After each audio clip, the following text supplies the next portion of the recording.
Hello my dear student, welcome back to Aryan classes. Aryan ક્લાસીસમાં મારા દરેક વાલા વિદ્યાર્થીઓનું હાર્દિક સ્વાગત કરું છું. દરેક મારા વાલા વિદ્યાર્થીઓને જય શ્રી રામ, જય શ્રી કૃષ્ણ. આજના વિડીયોની અંદર વિદ્યાર્થીઓ આપણે આપણું ધોરણ 12 આર્ટ્સ અને કોમર્સ અને આપણો એવો વિષય મસ્ત સરસ મજાનો વિષય એવો આપણો ગુજરાતી વિષયનું આજે આપણે ચેપ્ટર 1 જે છે જેનું નામ છે અખિલ બ્રહ્માંડમાં. આ ચેપ્ટર 1 નું સ્વાધ્યાયનું આજે આપણે સંપૂર્ણ સોલ્યુશન આ વિડીયોની અંદર જોવાના છીએ. જણાવી દઉં તમને કે આ જે વિડીયો છે એ મારું એપ્લિકેશન છે આર્યન ક્લાસીસ નામનું. આ એપ્લિકેશનની અંદર ધોરણ 12 આર્ટ્સ કોમર્સના વિદ્યાર્થીઓ માટે એક કોર્સ અવેલેબલ છે અને એ કોર્સ એ જે બેચ ચાલુ છે બેચનું નામ છે રામબાણ ટોપર બેચ અને આ રામબાણ ટોપર બેચનો આ ડેમો વિડીયો છે. એમાં જે ચેપ્ટર આપણું 1 છે એનો પાર્ટ 1 નો વિડીયો પહેલા અપલોડ કરી દીધો છે. એમાં મેં પદ્યની આ જે અખિલ બ્રહ્માંડમાં જે પદ્ય છે એ પદ્યની સાવ સરળ રીતે સમજૂતી આપી દીધી છે અને હવે આ ડેમો વિડીયો એટલે કે પાર્ટ 2 છે. પાર્ટ 1 તમે ના જોયું હોય તો એકવાર જોઈ લેજો અને પછી આ વિડીયો જોજો. એટલે પાર્ટ 2 ની અંદર હું સ્વાધ્યાયનું સોલ્યુશન આપું છું. આ ડેમો વિડીયો 2 છે. પહેલા નંબરનો ડેમો વિડીયો અપલોડ કરેલો છે, ના જોયો તો એકવાર જોઈ લેજો. એ જોયા પછી આ વિડીયોની અંદર આવજો તો તમને મજા આવશે, કારણ કે તમે પદ્ય ભણેલું હોય પછી તમે એનું સ્વાધ્યાયનું સોલ્યુશન કરો તો તમને પ્રશ્નોના જવાબ ડેફિનેટલી આવડશે.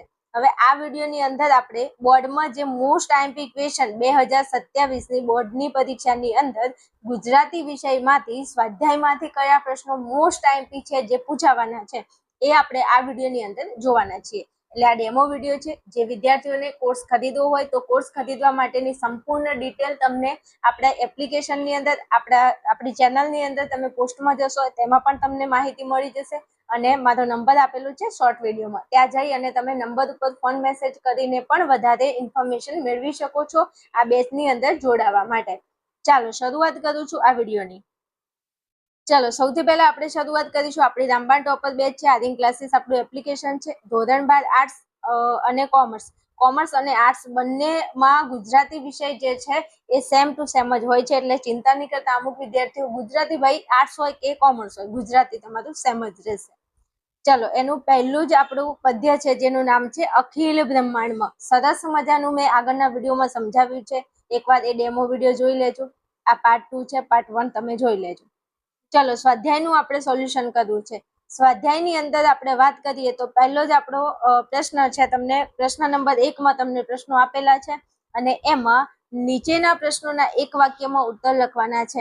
હવે પરીક્ષાની અંદર તમારો જે વિભાગ એ છે આપણા પેપરમાં ગુજરાતીના પેપરમાં આપણો વિભાગ એ છે એ પદ્ય આધારિત વિભાગ છે અને એમાં તમને વિકલ્પો પૂછાય છે, પછી અનુક્રમણિકા આધારિત કવિ પરિચયમાંથી પ્રશ્નો પૂછાય છે. 3 પ્રશ્નો MCQ ના છે, 3 પ્રશ્નો અનુક્રમણિકાના છે, 3 પ્રશ્નો તમને એક વાક્યમાં ઉત્તરના પૂછાય છે. પછી બીજા પ્રશ્નો તમને 2 ગુણ અને 4 ગુણના પૂછાય છે. આવી રીતે ટોટલ આપણો વિભાગ એ પદ્યમાં પૂછાય છે, બરોબર? તો કે ઓકે. હવે એવો કયો પ્રશ્ન આ પદ્યનો છે જે વારંવાર પૂછાય છે અને મોસ્ટમાં મોસ્ટ આઈએમપી છે? તો આ પહેલો જ પ્રશ્ન છે એ તમારે માઇન્ડમાં ફિટ કરી લેવાનો છે. 1000% આ જે ક્વેશ્ચન છે ઈ મોસ્ટ આઈએમપી છે. પ્રશ્ન તમને એવો પૂછ્યો છે કે સમગ્ર બ્રહ્માંડમાં કોણ વ્યાપેલું છે? તો તમે જે આ જે પદ્ય તમે ભણો તો પહેલા જ એમને કીધું છે નરસિંહ મહેતાએ કે અખિલ બ્રહ્માંડમાં એક શ્રી હરિ તું વ્યાપેલો છે. એટલે કે આ આખું જે બ્રહ્માંડ છે એમાં કોણ વ્યાપેલું છે? તો સમગ્ર બ્રહ્માંડમાં શ્રી હરિ અથવા તો પરમાત્મા વ્યાપેલા છે. અને આ જે પ્રશ્ન છે એ માર્ચ 19માં, માર્ચ 22માં, માર્ચ 24 અને 25 તમે જોઈ શકો છો. 24-25માં સેમ ટુ સેમ પ્રશ્ન આનો આ જ પૂછ્યો છે. 24 ની બોર્ડની એક્ઝામ, 25 ની બોર્ડની પરીક્ષાના પેપરમાં આ જ પ્રશ્ન પૂછેલો છે. એટલે હવે તમે મને ન કહેતા કે બેન તમે કીધું નહોતું. તમારી 2027 ની પરીક્ષા જે આવશે એમાં તમને આ પ્રશ્ન 1000% પૂછાઈ શકે છે. બીજી વાત કરી દઉં કે જો બોર્ડમાં નહીં પૂછાય તો પહેલી પરીક્ષામાં પહેલીમાં નહીં પૂછાય, બીજીમાં નહીં પૂછાય તો બોર્ડમાં પણ આ પ્રશ્ન 100% પૂછાય, 1000% પૂછાય. તો હવે તમે તૈયાર કરી લેશો, વિશ્વાસ છે ને? દરેક વિદ્યાર્થીને કહું છું આપણા કોર્સની અંદર દરેક વિદ્યાર્થીઓ અહીંયા જે ડેમો વિડીયો છે એવી જ રીતે આપણે કોર્સમાં પણ આવી જ રીતે ભણાવું છું. 1000% ગેરંટી આપીને વિદ્યાર્થીઓને ભણાવું છું. કોર્સની અંદર તમે મારી ઉપર 1000% વિશ્વાસ કરી શકો છો. ડેમો વિડીયો અવેલેબલ છે, મારા વિદ્યાર્થીઓની સારા એવા રિવ્યુ પણ છે, મારા કોર્સને લગતા તમે જોઈ શકો છો પોસ્ટમાં જઈને. ચાલો, દરેક વિદ્યાર્થી આ પ્રશ્નને તૈયાર કરી લેશે કે સમગ્ર બ્રહ્માંડમાં કોણ વ્યાપેલું છે? તો એક શ્રી હરિ અથવા તો પરમાત્મા પણ તમે લખી શકો છો. સમગ્ર બ્રહ્માંડમાં કોણ વ્યાપેલું છે? શ્રી હરિ અને પરમાત્મા વ્યાપેલા છે. ચાલો આગળ વધુ પ્રશ્ન નંબર 2 ઉપર. ચાલો, પ્રશ્ન નંબર આપણો 2 છે. બીજા નંબરના પ્રશ્નમાં તમને પ્રશ્ન પૂછ્યો છે કે પરમાત્માએ વૈવિધ્યપૂર્ણ સૃષ્ટિનું સર્જન શા માટે કર્યું છે? આ પણ પ્રશ્ન મસ્ત છે, પૂછાય એવો પ્રશ્ન છે કે પરમાત્મા સાક્ષાત નારાયણ વિષ્ણુ ભગવાન પોતે ભગવાને વૈવિધ્યપૂર્ણ સૃષ્ટિનું સર્જન ભાઈ શા માટે કર્યું છે? શું ભગવાન નવરા હતા? હા, ભગવાન નવરા હતા તો આ સૃષ્ટિનું સર્જન કરી નાખ્યું છે? ના, એવું નહોતું. ભગવાને કેમ આ સૃષ્ટિ બનાવી છે? તો પરમાત્માએ પોતાના રસ વૃત્તિથી અનેક રસ લેવા માટે, ભગવાને જુદા જુદા અનેક રસ લેવા માટે આ વૈવિધ્યપૂર્ણ સૃષ્ટિનું સર્જન કર્યું છે. તો આવો પ્રશ્ન બોર્ડમાં નથી પૂછાયો પણ 100% પૂછાઈ શકે છે. કારણ કે ઘણીવાર બોર્ડના પેપરમાં એવા પ્રશ્નો જોવા મળે છે જે કદી પૂછાતા નથી હોતા, અને અમુક પ્રશ્નો એવા જોવા મળે જે વારંવાર પૂછાતા હોય. આ 2 રીતે પેપર પૂછાતું હોય છે. એટલે આપણે ધ્યાનમાં રાખીશું કે પરમાત્માએ વૈવિધ્યપૂર્ણ સૃષ્ટિનું સર્જન શા માટે કર્યું છે? તો અનેક રસ લેવા માટે કર્યું છે. ખાલી આટલું જ તે યાદ રાખવાનું છે, અનેક રસ લેવા માટે સૃષ્ટિનું સર્જન કર્યું છે. ચાલો આગળ વધીએ. પ્રશ્ન નંબર 3 છે. આ સ્વાધ્યાય સોલ્વ કરાવું છું, ધ્યાનમાં રાખજો. એમાંથી જે મોસ્ટ આઈએમપી છે ક્વેશ્ચન એવું તમને કહું છું કે આ તમારે કરી જ નાખવાનો છે પ્રશ્નને તૈયાર. ચલો, અખિલ બ્રહ્માંડમાં પદ્મ વેદ અને સ્મૃતિ શાસ્ત્રો શું કહે છે? તો આપણે ભણી ગયા આગળ, એકવાર જોઈ લેજો એ પણ વિડીયો તો તમને ખ્યાલ આવે. અખિલ બ્રહ્માંડમાં પદ્મ વેદ અને સ્મૃતિ શાસ્ત્રો શું કહે છે? તો વેદ કહે છે ને કે વેદ એમ વધે, સ્મૃતિ શાસ્ત્ર સ્મૃતિ અને શ્રુતિ અને સ્મૃતિ સાથ દે. એટલે વેદ કહે છે અને સ્મૃતિ શાસ્ત્રો એમ કહે છે સુવર્ણ એક જ છે, સોનું એક જ છે, ઘરેણાના આકાર અલગ છે. સોનું તો એક જ છે પણ ખાલી તમે સોનામાંથી જે ઘરેણા બનાવો છો એનો આકાર અલગ છે. એમ શ્રી હરિ એક જ છે પણ જુદા જુદા રૂપે દેખાય છે. ભગવાન તો એક જ છે પણ એને આપણે કૃષ્ણ, રામ, પછી હનુમાન, શંકર, ગણપતિ તમે અલગ અલગ નામે એને જોવો છો અને તમને દેખાય છે. બાકી ભગવાન એક જ છે. એટલે સોનું એક જ છે પણ એના ઘરેણાના આકાર અલગ છે. એમ ભગવાન તો એક જ છે, ખાલી એના રૂપ અલગ અલગ છે, એના રૂપ જુદા જુદા છે. આવું વેદ કહે છે અને આવું સ્મૃતિ અને શાસ્ત્રો આવું કહે છે. આ ભણી ગયા આપણે. હાલો આગળ વધીએ. ચલો, પ્રશ્ન નંબર 4. કવિના મતે ઈશ્વરને કઈ રીતે પામી શકાય છે? તો કવિ કહે છે, નરસિંહ મહેતા કહે છે, ભણે નરસૈયો નરસિંહ મહેતા કહે છે કે તમે સ્વાર્થ વગરનો જે ભગવાનને તમે જો પ્રેમ કરો તો એનાથી 100% તમે ઈશ્વરને પામી શકો છો, ઈશ્વરને તમે મેળવી શકો છો. તો કવિના મતે ઈશ્વરને કેવળ પ્રેમ ભક્તિથી પામી શકાય છે. છેલ્લી લીટી છે આપણા પદ્યની, ભણે નરસૈયો એ મન તની શોધના, પ્રીત કરું પ્રેમથી પ્રગટ થાશે. પ્રીત કરો, ભગવાનને પ્રેમ કરો, ભગવાન પ્રેમથી પ્રગટ થશે. તો ઈશ્વરને કઈ રીતે પામી શકાય છે? તો કે પ્રેમ ભક્તિથી. પ્રેમ કરો અને ભગવાનની ભક્તિ કરો, ભગવાન તમને 100% મળશે જ તે. આવો પ્રશ્ન પણ પૂછાઈ શકે છે કે કવિના મતે ઈશ્વરને કઈ રીતે પામી શકાય છે. આ પ્રથમ પરીક્ષા, બીજી પરીક્ષામાં આવા પ્રશ્નો પૂછાઈ શકે. તો હાલ તમને ભણાવું છું પહેલી, બીજી અને બોર્ડ ત્રણેયને ધ્યાનમાં રાખીને ભણાવું છું, એટલે ધ્યાનમાં રાખજો. હાલો, 5મો પ્રશ્ન છે, જ્ઞાન ગ્રંથો થકી કઈ પરિસ્થિતિ સર્જાઈ છે? તો આ પ્રશ્ન જ્યારે મેં તમને પદ્ય ભણાવ્યું ત્યારે કીધું તું મારા વાલા, મારા કલેજા કે આ પ્રશ્ન પૂછાય છે, તમે તૈયાર કરજો. તો જ્ઞાન ગ્રંથો થકી ઈશ્વર સંબંધી ગરબડ એટલે કે ગેરસમજની પરિસ્થિતિ ઊભી થઈ છે. આપણા જે ગ્રંથો છે એને ઈશ્વર સંબંધી ભૂલો કરી છે, ગડબડ કરી છે. શું ગડબડ? કેવી? તો કે ઈશ્વર વિશે કોઈ સાચી વાત એને કરી નથી. ગ્રંથે ગડબડ કરી, વાત નવ કરી ખરી, જેને જે ગમે તેને તે પૂજે, મન વચન કર્મથી આપ માની લહે સત્ય છે એ જ મન એમ સૂજે. આવું નરસિંહ મહેતાએ કીધું હતું કે જ્ઞાન ગ્રંથોએ ગડબડ કરી છે, એને ઈશ્વર માટે વાત નવ ખરી કરી, સાચી વાત ભગવાન વિશે કરી નથી. એટલે જ્ઞાન ગ્રંથો થકી કઈ પરિસ્થિતિ સર્જાય છે? તો ઈશ્વર સંબંધી ગડબડની પરિસ્થિતિ સર્જાય છે.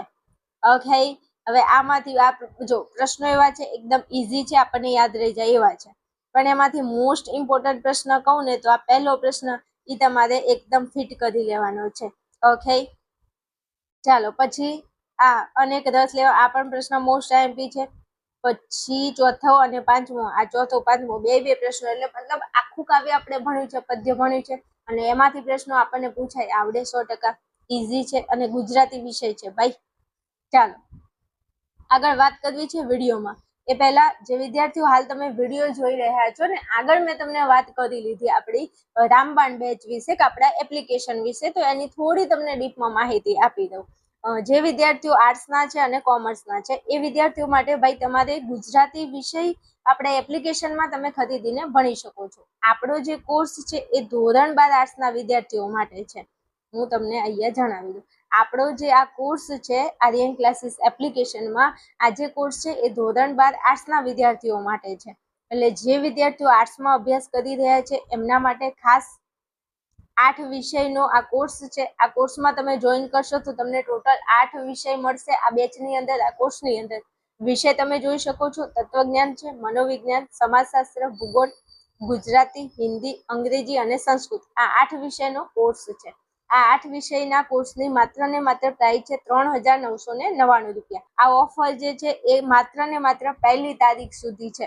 1લી તારીખથી આ કોર્સનો ભાવ વધી જશે 4,999 રૂપિયા. એટલે હાલ ઓફર પ્રાઇસ છે, તમે વહેલા તે પહેલાના ધોરણે આ કોર્સ ખરીદીને ભણી શકો છો. તમારા મિત્રો સુધી ખાસ શેર કરી દેજો, તમે કોર્સ ખરીદો છો અને તમારા મિત્રો જે છે જેને ખાસ ખરેખરમાં જરૂર છે કે એમને ઘરે બેઠા ઓનલાઈન ભણવું છે, એ લોકો એક્સ તરીકે એક્ઝામ આપે છે અથવા સ્કૂલ નથી જવાના, એવા જેટલા પણ વિદ્યાર્થીઓ છે અને જે રેગ્યુલર છે, જેમને સારી ટકાવારી લાવી છે, દરેક વિષયમાં 95+ માર્ક્સને ક્રોસ કરવા છે, એવા દરેક વિદ્યાર્થીઓ સુધી તમારે મારો આ વિડીયોને પોસ્ટ તો કરવાનો છે મારા વાલાઓ. તમે આ વિડીયોની અંદર તમે અહીંયા જોઈ રહ્યા છો આપણી જે બેચ છે એ તમને 8 વિષય મળશે. અને કોઈ વિદ્યાર્થીઓ એવા છે, જેમ કે હાલ કોમર્સની વાત કરું તો કે કોમર્સના વિદ્યાર્થીઓને આ બધા વિષય નથી આવતા, એમને ખાલી ગુજરાતી અને અંગ્રેજી આવે છે.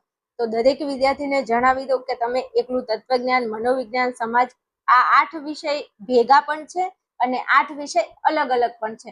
તમે એકલું ગુજરાતી ખરીદીને ભણી શકો છો, તમે એકલું અંગ્રેજી વિષયને ખરીદીને પણ ભણી શકો છો. તમારે જે વિષયની જરૂરિયાત છે એ વિષયને ધ્યાનમાં રાખી એ વિષય ખરીદી અને તમે ભણી શકો છો. ચલો અહીંયા તમને મારો નંબર આપેલો છે. વધારે માહિતી માટે તમારે મને આ નંબર ઉપર સંપર્ક કરવાનો છે. આ વિડીયોના નીચે ડિસ્ક્રિપ્શનમાં લિંક આપું છું આર્યન ક્લાસીસ એપ્લિકેશનની. તમે પ્લે સ્ટોરમાં જઈ અને આપણું એપ્લિકેશન ડાઉનલોડ કરી શકો છો. આ નંબર ઉપર ફોન મેસેજ કરજો, વધારે માહિતી તમને ત્યાં મળી જશે. ચાલો આવી જઈએ છીએ પાછા આપણે આપણા ટોપિકમાં. ચાલો હવે આપણા સ્વાધ્યાયનો પ્રશ્ન નંબર 2 છે. એમાં કહ્યું છે નીચેના પ્રશ્નોના 4-5 વાક્યોમાં ઉત્તર લખવાના છે. કાંઈ વાંધો નહીં, લખી નાખીએ. ચલો પહેલો જ પ્રશ્ન છે, પરમાત્મા પૃથ્વી પર કયા કયા સ્વરૂપે રહેલા છે? પરમાત્મા જે છે એટલે ભગવાન જે છે એ પૃથ્વી ઉપર કયા કયા સ્વરૂપે રહેલા છે? અને જો આ જે પ્રશ્ન છે ભાઈ મોસ્ટ આઈએમપી છે મારા વાલા. જો 23માં પૂછાઈ ગયો, 24 અને 26માં પૂછાઈ ગયો છે. મતલબ વારંવાર આ પ્રશ્ન રિપીટ થાય છે. 26માં પૂછાઈ ગયો છે, 27માં 100% પૂછાઈ શકે. પછી તમે મને કહેતા નહીં કે બેન તમે કીધું નહોતું. એટલે આ પ્રશ્નને તમારે લખીને તૈયાર કરી લેવાનું છે, યાદ રાખી લેવાનો છે. પહેલા જ નંબરનું જે પદ્યની અંદર પહેલી 2 લાઈન છે એમાં અખિલ બ્રહ્માંડમાં એક તું શ્રી હરિ જુજવે રૂપે અનંત ભાસે. તો બસ પરમાત્મા કયા સ્વરૂપે રહેલા છે તો એ તમારે લખવાનું છે કે પરમાત્મા તાત્વિક દ્રષ્ટિએ તો એક જ છે. ભગવાન આમ જોવા જઈએ તો તત્વની રીતે ભગવાન એક જ છે, છતાં પૃથ્વી ઉપર જુદા જુદા રૂપે અનંત ભાસે છે. પૃથ્વી ઉપર ભગવાન ઈશ્વર જુદા જુદા સ્વરૂપે જોવા મળે છે. આપણા દેહમાં તે દેવ રૂપે, આ બીજા નંબરની લીટી કીધું છે કે આપણા દેહમાં એટલે આપણા શરીરમાં ભગવાન દેવ રૂપે છે, તત્વમાં તેજ રૂપે છે, શૂન્યમાં શબ્દ રૂપે છે, પૃથ્વી ઉપર પવન રૂપે છે. મસ્ત છે ને. પછી પાણીમાં પણ ભગવાન છે, પવન તું, પાણી તું, ભૂમિ તું, ભૂધરા. તો આ દરેકે દરેક વસ્તુમાં ભગવાન આપણને જોવા મળે છે. તો લખવાનું છે ભૂમિ રૂપે અલગ અલગ દેખાતું પરમાત્મા એક જ તત્વ રૂપે વ્યાપી રહેલું છે. લખી શકો છો. મસ્ત પ્રશ્નનો જવાબ છે, થોડું તમને દેખાય, જોઈ લો. અહીંયા પરમાત્મા તાત્વિક દ્રષ્ટિએ એક જ છે, છતાં પૃથ્વી ઉપર જુદા જુદા રૂપે અનંત ભાસે છે. દેહમાં દેવ રૂપે છે, તત્વમાં તેજ રૂપે છે, શૂન્યમાં શબ્દ રૂપે છે, પૃથ્વી ઉપર પવન, પાણી અને તેમજ ભૂમિ રૂપે અલગ અલગ દેખાય છે. એટલે આ પરમાત્મા જે છે એ કયા સ્વરૂપે પૃથ્વી ઉપર જોવા મળે છે? તો આ સ્વરૂપ તમારે લખવાનું છે. દેહમાં દેવ રૂપે, તત્વમાં તેજ રૂપે, શૂન્યમાં શબ્દ રૂપે, પૃથ્વી પર પવન, પાણી અને ભૂમિ રૂપે દેખાય છે. પ્રશ્ન મોસ્ટ આઈમ્પી છે, મારે કેવું ન પડે, તૈયાર કરી લેજો. જે હું કહું એ સ્ટાર વાળો છે અથવા 1000% મોસ્ટ આઈમ્પી, એને તમારે બિલકુલ મૂકવાનો થતો નથી. હાલો આગળ વધુ. ચાલો પછી બીજો પ્રશ્ન છે, સોનું તો આખરે સોનું જ છે એવું શાથી કહી શકાય? સોનું સોનું તને મારા ઉપર ભરોસો નહીં કે? બિલકુલ ભરોસો નથી. તો કે કેમ? એટલા માટે નથી કે સોનાનો ભાવ હવે બહુ મોંઘો થઈ ગયો છે, હે ને? હવે તો સપનું જોવાનું ખાલી સોનાનું. ચાલો તો શું કીધું છે કે સોનું તો આખરે સોનું જ છે એવું શાથી કહી શકાય? તો ભાઈ સોનામાંથી અનેક ઘાટના ઘરેણા બને છે. એ જુદા જુદા ઘાટના ઘરેણાને જુદા જુદા નામ આપવામાં આવે છે. હવે સોનું છે તો સોનામાંથી આપણે અલગ અલગ ઘણા ઘરેણા આપણે બનાવીએ છીએ. જેમ કે આપણે વીંટી બનાવીએ, પોચી, બંગડી, માથાની પીન, ચીપિયા, પછી પેન્ડન્ટ કે ચેઇન, પછી નેકલેસ, બાજુબંધ, પગના વિસિયા કે કડલા, પાયલ, ચૂડો, ગમે તે વસ્તુ તમે સોનામાંથી બનાવી શકો છો, રાઈટ? તો કે હા, પણ આ બધું તમે જે બનાવો છો એ તો આખરે તો સોનું જ છે. તો કે હા, તો આખરે તો એ સોનાના જ રૂપ છે. એ પરથી કહી શકાય છે કે સોનું તો આખરે સોનું જ છે. એટલે ભાઈ ભગવાનના અલગ અલગ રૂપો છે, પણ આખરે ભગવાન તો એક જ છે, ઈશ્વર એક જ છે. પછી તમે કોઈ બી ધર્મના લોકો ભગવાનને કોઈ બી રીતે માનતા હોય, પણ ભગવાન એક જ છે, ઈશ્વર એક જ છે. તો અહીંયા એવું જ કીધું છે કે સોનાના ઘરેણા ભલે તમે ગમે તે ઘાટમાં તમે ઘડાવો, ગમે તે એનું બનાવો, પણ સોનું આખરે સોનું જ છે. ઓકે, ચાલો આગળ વધુ. બીજા નંબરનો પ્રશ્ન પૂછાઈ ગયેલો છે, તૈયાર કરવાનો છે. માર્ચ 18માં પૂછાઈ ગયો, એટલે આપણે આને બિલકુલ નથી મૂકવાનો, તૈયાર કરી લેવાનું છે. ચલો ત્રીજા પ્રશ્નમાં તમને કહ્યું છે કે બીજ અને વૃક્ષનો કાર્યકારણ સંબંધ સ્પષ્ટ કરો. ભાઈ બીજ અને વૃક્ષ, છેલ્લી પદ્યની અંદર છેલ્લી 2 લીટીઓ છે ને, એમાં કીધું છે કે વૃક્ષમાં બીજ તું, બીજમાં વૃક્ષ તું. તો આના વચ્ચે શું કારણ છે? બીજનો અને વૃક્ષનો શું કાર્યકારણનો સંબંધ શું છે? તો ભાઈ જો, કારણ વગર કાર્ય સંભવી શકે નહીં. કોઈ પણ આ દુનિયાની અંદર કંઈ પણ થાય છે ને, તો એનું કંઈક ના કંઈક ચોક્કસ કારણ હોય છે. કારણ વગર કાંઈ શક્ય બનતું નથી. તત્વજ્ઞાનમાં આપણે ભણવામાં આવે છે કાર્યકારણનો નિયમ 5મા ચેપ્ટરમાં, કે દરેક બનાવનું કંઈ ને કંઈ કારણ હોય છે. કારણ વગર કશું શક્ય બનતું નથી. તમે મારો વિડીયો જુઓ છો, કારણ શું છે? કારણ કે તમારે ભણવાનું છે, તમારે સારા માર્ક લેવાના છે. બાકી શું કરવા તમે મારો વિડીયો જુઓ, હે ને?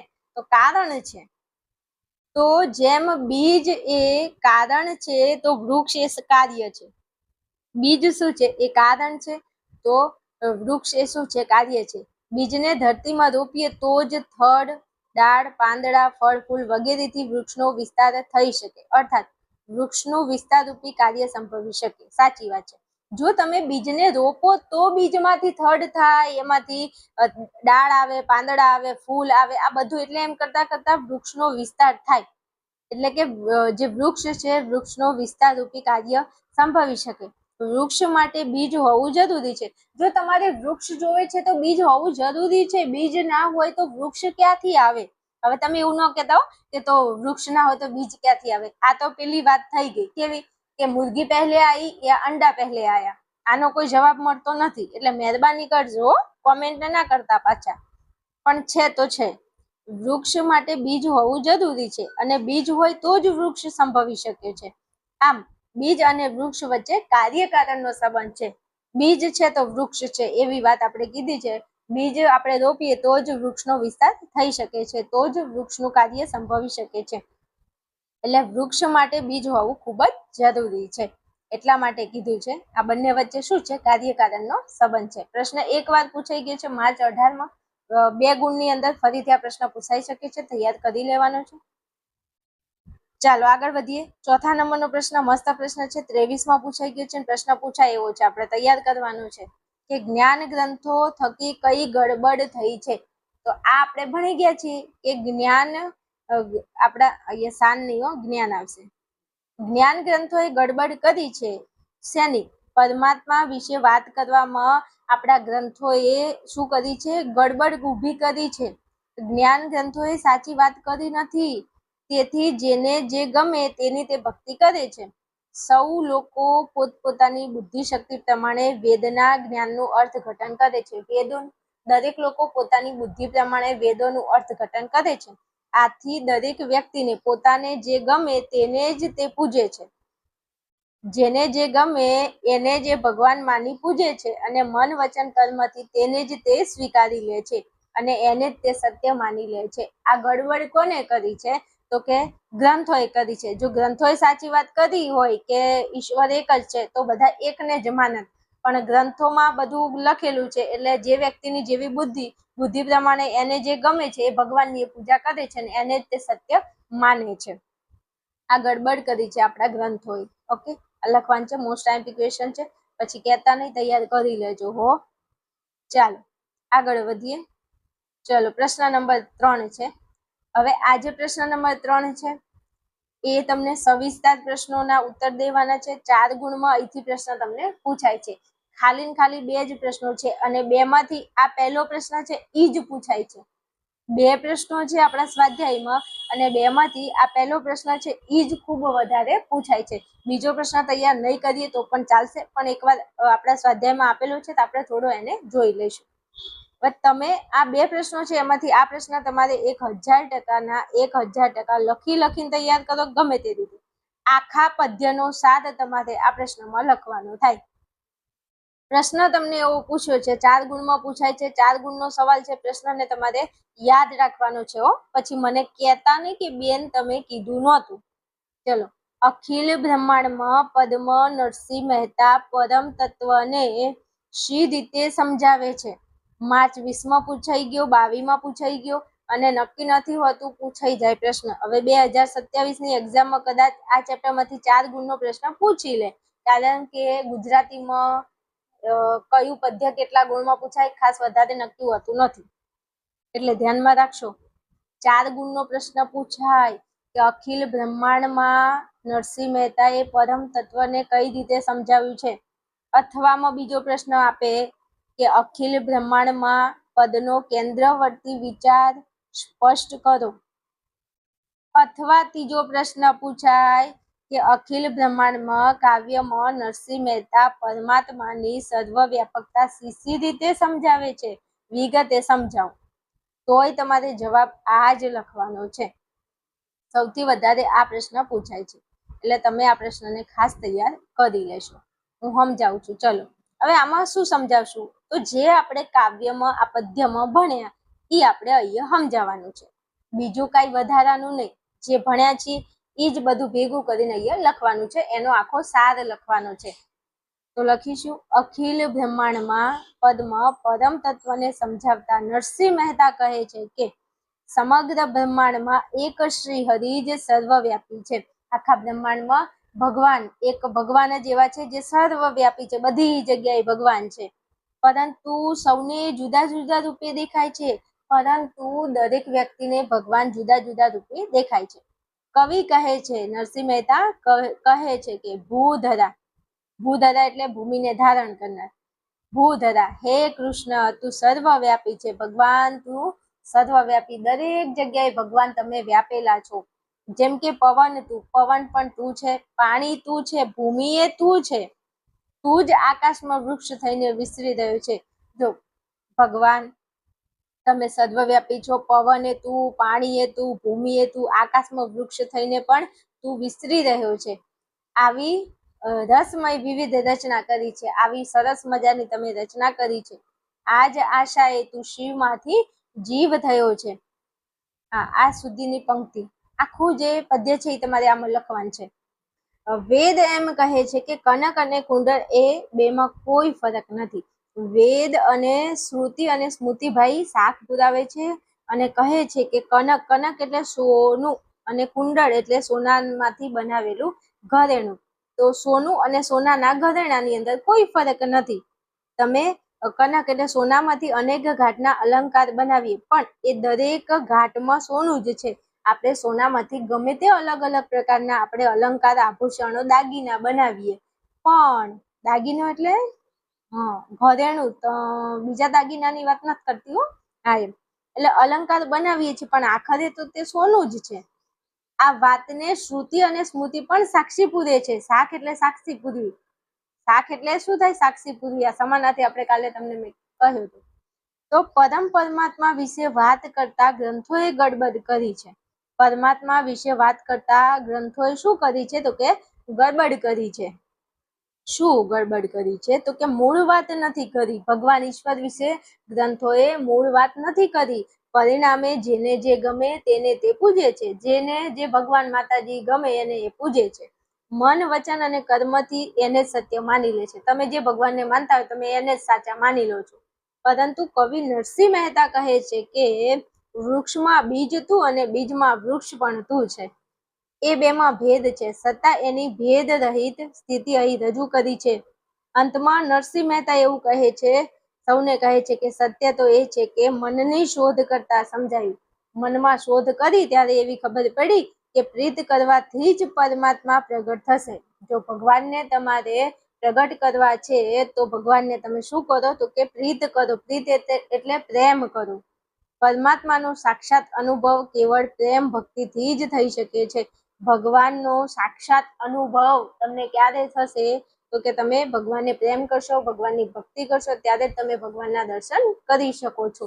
તો આખું જે પદ્ય છે એ તમારે આની અંદર લખી નાખવાનું છે. આખું પદ્ય એનો સાર તમારે લખવાનું છે. સાર મેં તમને મસ્ત ભણાવ્યો છે, યાદ રહી જાય એવો છે. 2 વખત વાંચી લો, 2 વખત વિડીયો જોઈ લો ને તો પણ તમને સાર યાદ રહી જાય. ચાલો પછી આ પ્રશ્ન તો પહેલા નંબરનો છે, જે તમારે યાદ રાખવાનો છે. આ મોસ્ટ આઈએમપી પ્રશ્ન છે. 4 ગુણમાં તમને આ પ્રશ્ન 100%, 1000% પૂછાઈ શકે છે. એટલે 4 ગુણના પ્રશ્નમાં તમારે આટલો એક પ્રશ્ન તૈયાર કરવાનો છે. બીજા નંબરનો પ્રશ્ન છે એ ખાલી સમજાવું છું, તૈયાર કરવાની જરૂર નથી. અને તૈયાર ના કરો, એકવાર જોવો ને તો આનો સાર તો તમે લખી શકો. નીચેની પંક્તિ સમજાવો. પંક્તિમાં કીધું છે કે ગ્રંથે ગડબડ કરી, વાત નવ કરી ખરી, જેને જે ગમે તેને તે પૂજે, મન, વચન, કર્મથી તેને જ તે સત્ય માને છે. અને મન એમ શું છે? હવે આ તમારે સમજાવવાનું છે. તો કાંઈ નહીં, સમજાવવાનું. આનો સાર તમારે આપવાનો છે. હમણાં આપણે ભણી ગયા છીએ આખું પદ્ય. તો જ્ઞાનીઓએ શાસ્ત્ર ગ્રંથોમાં પરમાત્મા સર્વવ્યાપી છે એ વાત વિસ્તારથી સમજાવી છે. જોકે પરમાત્મા વિશેની વાત કરવામાં શાસ્ત્રોએ શું કરી છે? ગડબડ કરી છે. સાચી વાત શાસ્ત્રોએ કરી નથી. એટલા માટે જેને જે ગમે તેની તે ભક્તિ કરે છે અને સૌ પોતાની બુદ્ધિ પ્રમાણે વેદના જ્ઞાનનું અર્થઘટન કરે છે અને પોતાને જે ગમે તેને તે ભગવાન માની લે છે. જેને જે ગમે એને ભગવાન માની અને એની શું કરે છે? તો કે પૂજા કરે છે. અને મન, વચન, કર્મથી તે જ ભગવાનને તે સ્વીકારે છે અને એમને સત્ય માની લે છે. આવી આ પંક્તિનો સાર કહેવા માંગે છે, જે આગળ પણ આપણે ભણી ગયા છે. લગભગ 3-4 વખત આપણે આનું રિવિઝન કરી ચૂક્યા છીએ. એટલે આ તો બિલકુલ ભૂલાય નહીં. ચાલો હવે મારે તમને આગળ લઈ જવા છે અને મોસ્ટ ઇમ્પોર્ટન્ટ ક્વેશ્ચન, જે પેલા 3 ગુણમાં પૂછાય છે આપણને. કવિ પરિચયમાંથી પ્રશ્ન પૂછાય, અનુક્રમણિકામાંથી પ્રશ્ન પૂછાય. એ પ્રશ્નો કેવા હોઈ શકે એ પ્રશ્નો તમને હવે હું સોલ્વ કરાવું છું. આટલા પ્રશ્નોમાંથી તમને જે આઈએમપી કહું એટલા કરી લો, તો મતલબ કે આપણો 1 ગુણ પણ આ ચેપ્ટરમાંથી કટ નહીં થાય. વિભાગ A માં પૂછાઈ જાય તો. ચાલો હવે કયા હેતુલક્ષી પ્રશ્નો છે જે કવિ પરિચય અને અનુક્રમણિકાના પૂછાય? તો જોઈએ આપણે પ્રશ્નો. ચાલો, એમાં નરસિંહ મહેતાના પ્રશ્નો તો ખૂબ જ પૂછાય છે ભાઈ. ચાલો, પહેલો જો પ્રશ્ન છે હેતુલક્ષી, કે ગુજરાતી ભાષાના આદ્ય કવિ કોણ ગણાય છે? ગુજરાતી ભાષાના આદ્ય કવિ કોણ ગણાય છે? માર્ચ 18માં પ્રશ્ન પૂછાઈ ગયો અને 2025ની બોર્ડની પરીક્ષામાં પ્રશ્ન પૂછાઈ ગયો છે. અને હવે 2027માં પણ આ પ્રશ્ન પૂછાઈ શકે. પહેલી, બીજી અને એમાં તો કેવું જ ન પડે, પહેલી બીજીમાં તો પૂછાતો જ હોય છે પ્રશ્ન. એટલે આ પ્રશ્ન ખાસ તૈયાર કરી લેશું. ગુજરાતી ભાષાના આદ્ય કવિ કોણ ગણાય છે? તો જવાબ આવશે નરસિંહ મહેતા. કોણ છે? નરસિંહ મહેતા. આ પહેલો પ્રશ્ન તમારે એકદમ 1000% તૈયાર કરી લેવાનો છે. પછી મને ન કહેતા કે બેન તમે કીધું નહોતું. ઓકે, આ બધા જે પ્રશ્નો છે એના જવાબ મેં નીચે PDF માં નીચે આપી દીધા છે. એટલે પહેલા પ્રશ્નો સમજાવી દઉં, જવાબ સાથે સાથે તમને કહું છું. અને જે કોર્સના વિદ્યાર્થીઓ છે તમને પણ PDF આપું છું, એટલે PDF માં નીચે જવાબ તમે જોઈ લેજો. ચલો ભાઈ, ગુજરાતી ભાષાના આદ્ય કવિ કે તો નરસિંહ મહેતા. ક્લિયર? ચલો પછી બીજા નંબરમાં, નરસિંહ મહેતાની 2 આત્મચરિત્રાત્મક કૃતિઓના નામ આપો. હવે આ બધું મેં તમને કવિ પરિચયમાં બધા પ્રશ્નો ભણાવી દીધા છે, બધાના જવાબ તમને મેં આપી દીધા છે. પણ વાંધો નહીં, આપણે અહીંયા પ્રશ્નો સોલ્વ કરીએ છીએ એટલે તમને આપું છું પ્રશ્નોના જવાબ. નરસિંહ મહેતાની 2 આત્મચરિત્રાત્મક કૃતિઓ કઈ કઈ છે? તો એક તો જો શામળ શાહનો વિવાહ છે, શામળ શાહનો વિવાહ, કુંવરબાઈનું મામેરું છે. આ પણ તમને ભણાવી દીધું. એમને 5 જેટલી આત્મચરિત્રાત્મક કૃતિઓના નામ આપણા આ ચેપ્ટરમાં આપેલા છે, આપણા પદ્યમાં.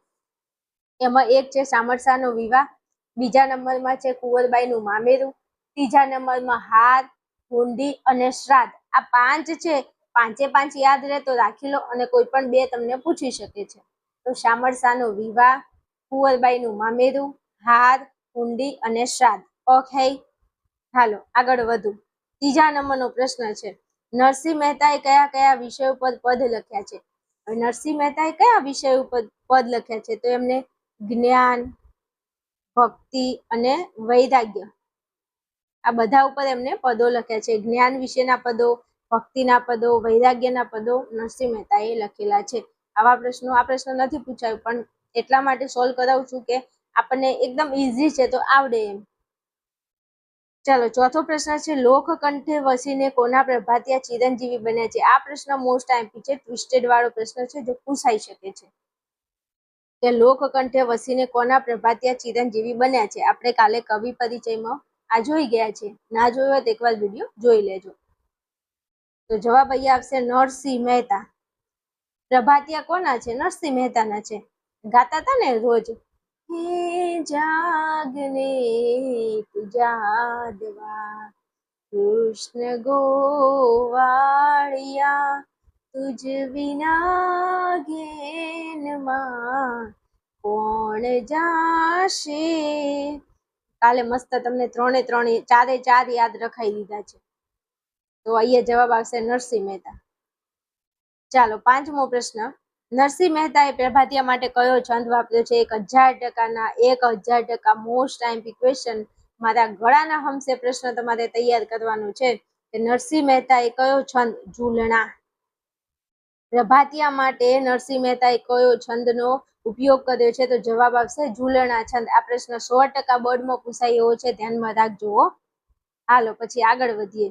નરસિંહ મહેતાનું જળ કમળ છાંડી જાને કાવ્ય પ્રભાતિયું છે કે પદ છે? હવે ભાઈ આપણે કાલે કવિ પરિચયમાં ભણ્યા છીએ કે જળ કમળ છાંડી જાને વાળા, હે જળ કમળ છાંડી જાને બાળા, સ્વામી અમારો જાગશે, જાગશે તને મારશે, મને બાળ હત્યા લાગશે.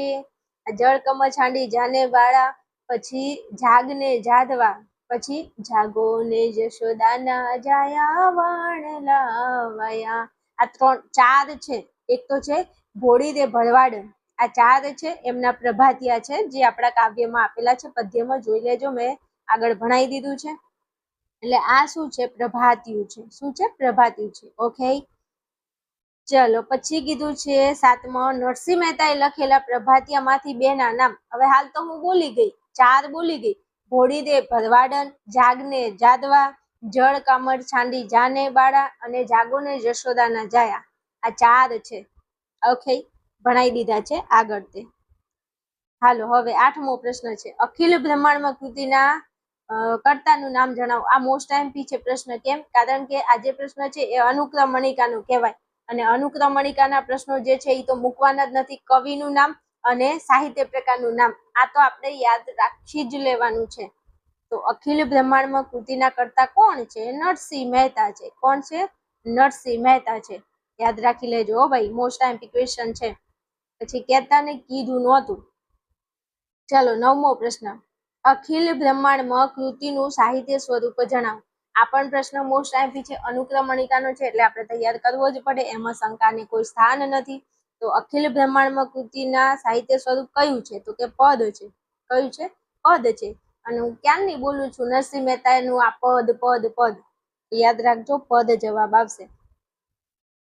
હાલો પછી આગળ વધીએ. 10મો પ્રશ્ન છે, પરમાત્માની તાત્વિક એકતા દર્શાવતું સુવર્ણ અલંકારોનું દ્રષ્ટાંત કયા કાવ્યમાં આવે છે? ભાઈ, પરમાત્મા વિશેનું એકતા દર્શાવતું સુવર્ણ અલંકાર, સુવર્ણ એટલે સોનું, અલંકાર એટલે ઘરેણું, તો એ કયા કાવ્યમાં આવે છે? આ પદ્ય જે છે નરસિંહ મહેતાનું જે કાવ્ય, તો જવાબ આપણે લખીશું શું? અખિલ બ્રહ્માંડમાં કાવ્યમાં. અખિલ બ્રહ્માંડ છે એમાં સોનાનું ઉદાહરણ આપ્યું છે કે સોનું આખરે સોનું છે, સોનામાંથી ઘરેણા બને છે. આ કયા કાવ્યનું છે? અખિલ બ્રહ્માંડનું છે. તો જવાબ આવશે અખિલ બ્રહ્માંડ. અને છેલ્લો પ્રશ્ન છે આપણો 11મો, નરસિંહ મહેતાનું લોકપ્રિય સર્જન કયું છે? કેવું પડે. નરસિંહ મહેતાનું લોકપ્રિય સર્જન, તો જ્ઞાન, પછી ભક્તિ અને વૈરાગ્યના પદો છે. શું છે? પદો છે. નરસિંહ મહેતાનું લોકપ્રિય સર્જન કયું છે? પદો છે. જ્ઞાન ઉપર પદો લખ્યા છે, ભક્તિ ઉપર અને વૈરાગ્ય ઉપર એમને પદો લખેલા છે. હવે અહીંયા મેં 11 પ્રશ્નો આપ્યા, એમાંથી કયા કયા પ્રશ્નો મોસ્ટ આઈમ્પી છે મેં તમને કહી દીધા છે. બધા તૈયાર ન થાય તો જેટલા આઈએમપી કીધા એટલા તૈયાર કરી લેજો. ઓકે, બાકી 11 પ્રશ્નો એકદમ સહેલા છે, કોઈ પણ પ્રશ્ન બોર્ડમાં પૂછાઈ શકે છે, એટલે તૈયાર કરી લેજો. અને ખાસ આવા વધારે વિડીયો જોવા માટે તમારે કોર્સની અંદર આવવાનું છે, અને કોર્સની સંપૂર્ણ ડિટેલ મેં તમને આપી દીધી છે. મારો નંબર આપેલો છે, એના ઉપર તમે મને ફોન મેસેજ કરી અને વધારે માહિતી મેળવી શકો છો. ચલો મળીશું નેક્સ્ટ વિડીયોમાં. વિડીયો અહીંયા પૂરો કરું છું. દરેક મારા વાલા વિદ્યાર્થીને જય શ્રી રામ. સારી એવી કોમેન્ટ કરજો જો મારો વિડીયો તમને હેલ્પફુલ લાગતો હોય તો. મળીશું નેક્સ્ટ વિડીયોમાં.